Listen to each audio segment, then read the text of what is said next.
पौराणिक कथा के अनुसार जब सभी पांडव लाक्षागृह की आग से बच निकलने के बाद अपनी माता कुंती के साथ छिपते हुए वन में चले गए थे तो उस वन में हिडिंबासुर नाम का एक राक्षस अपनी बहन हिडिंबा के साथ रहता था।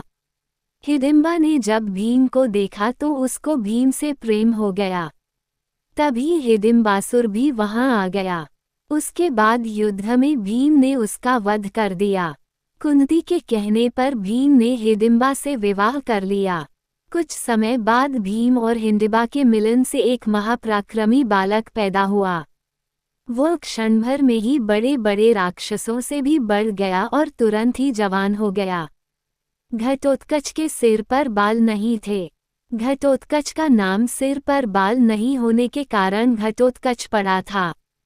भीम और हिडिंबा ने उसके घट अर्थात सिर को उत्कच यानी केशहीन देखकर उसका नाम घटोत्कच रख दिया। जब राजा युधिष्ठिर ने राजसूय यज्ञ का आयोजन किया तो भीम, अर्जुन, नकुल व सहदेव को अलग अलग दिशाओं में निवास कर रहे राजाओं से कर लेने के लिए भेजा। कुछ राजाओं ने आसानी से कर दे दिया तो कुछ युद्ध के बाद कर देने के लिए राजी हुए। इसी क्रम में सहदेव ने घटोत्कच को लंका भेजा और राजा विभीषण से कर लेकर आने को कहा। घटोत्कच अपनी मायावी शक्ति से तुरंत लंका पहुंच गया। वहां जाकर घटोत्कच ने राजा विभीषण को अपना परिचय दिया और आने का कारण बताया। घटोत्कच की बात सुनकर विभीषण प्रसन्न हुए और उन्होंने कर के रूप में बहुत धन देकर उसे लंका से विदा किया। जब पांडव व कौरवों की सेना के बीच कुरुक्षेत्र के मैदान में युद्ध छिड़ा हुआ था, उस समय घटोत्कच और दुर्योधन के बीच भी भयानक युद्ध हुआ था।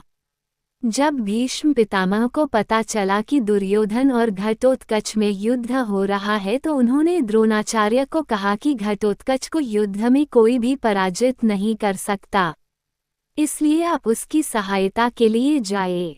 भीष्म के कहने पर द्रोणाचार्य, जयद्रथ, कृपाचार्य, अश्वत्थामा, विकर्ण व अनेक महारथी दुर्योधन की सहायता के लिए गए, लेकिन घटोत्कच ने उन्हें भी अपने पराक्रम से घायल कर दिया। घटोत्कच ने अपनी मायावी शक्ति से ऐसा भयानक दृश्य उत्पन्न किया कि उसे देखकर कौरवों की सेना भाग गई थी।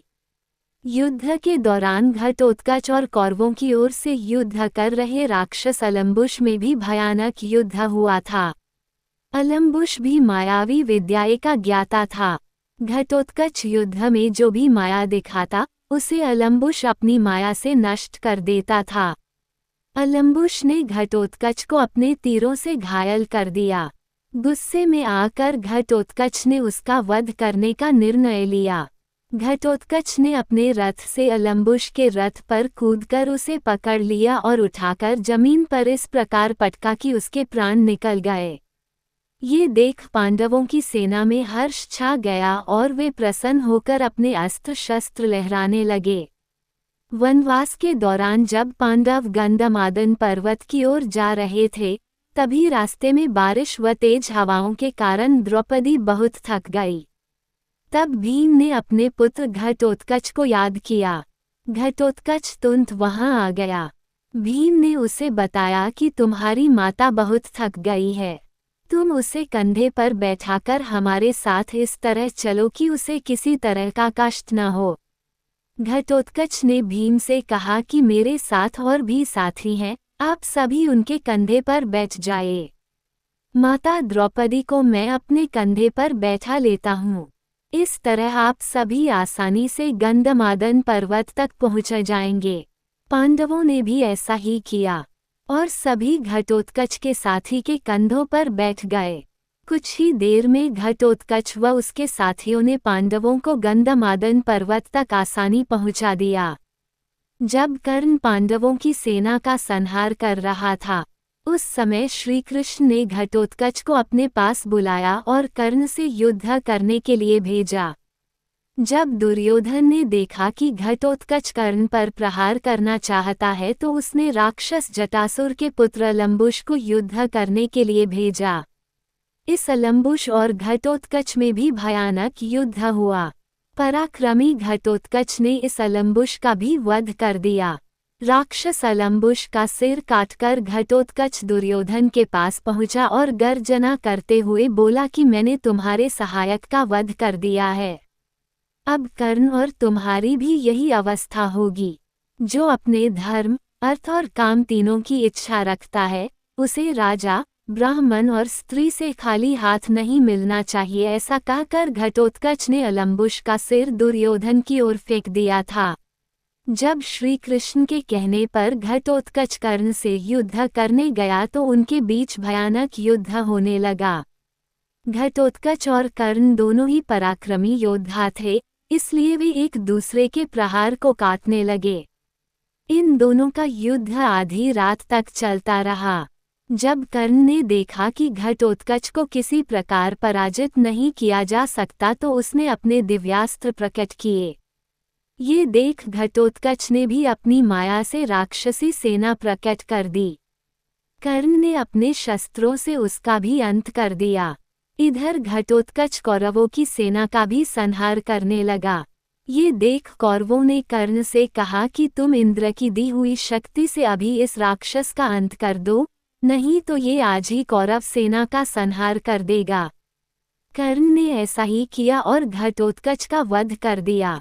जब घटोत्कच की मृत्यु हो गई तो पांडवों की सेना में शोक छा गया, लेकिन भगवान श्री कृष्ण प्रसन्न हो गए। अर्जुन ने जब इसका कारण पूछा तो श्री कृष्ण ने कहा कि जब तक कर्ण के पास इंद्र के द्वारा दी गई दिव्य शक्ति थी, उसे पराजित नहीं किया जा सकता था। उसने वह शक्ति तुम्हारा वध करने के लिए रखी थी, लेकिन वह शक्ति अब उसके पास नहीं है। ऐसी स्थिति में तुम्हें उससे कोई खतरा नहीं है।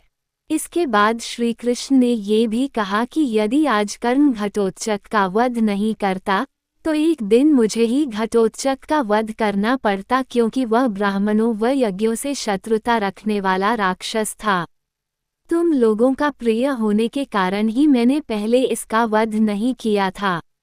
महाभारत के द्रोण पर्व के अनुसार घटोत्कच के रथ पर जो झंडा था, उस पर मांस खाने वाले गिद्ध दिखाई देता था।